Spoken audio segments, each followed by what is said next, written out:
বানাচ্ছি। তোমাদের দাদাভাই দেখো কত সবজি কেটে দিয়েছে, মনে হয় যেন 100 জন খাবে এত সবজি। 3-4টে মানুষ খাবো, 3টে মানুষ আমরা খাবো আর আমাদের সাহেবুদ্দোকে একটু দেবো। তো মানুষ এত সবজি কাটে, কিন্তু দেখো খুব টেস্টি হবে। তাই সাহেব দেখাবি মানে খিচুড়িতে যদি এত সবজি, এরকম সব রকম সবজি দেওয়া হয়, ফুলকপি, বিশেষ শীতের সবজি, মটরশুঁটি, তো টেস্টি হবে। কিন্তু সবজিটা অনেকটা বেশি হয়ে গেছে, তাই না সায়ন? হ্যাঁ, যেন অনেকজন খাবে। তো এই হাঁড়িতে আমার ডাল চাল সেদ্ধ হচ্ছে ফোড়ন দিয়ে, আর এখানে সবজিটা ভেজে নেবো।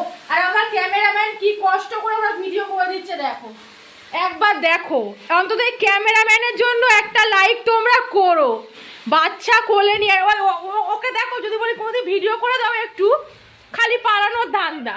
দেখো শুধু পালানোর ধান্দা, জীবনে বউকে একটা ভিডিও করে দেয় না, মনে মারি একটা ঘুষি।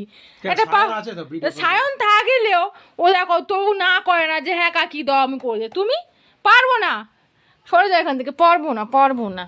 তো চলো এখন রান্না বান্না হবে। আর এই পুচকু আমাদের বাড়ি থেকে যখন চলে যাবে না, ও তো মামার বাড়ি এসেছে, তখন আমাদের একটু মনে কষ্ট হবে না শোনা? হ্যাঁ, তো চলো টাটা, রান্না বান্না করে নি।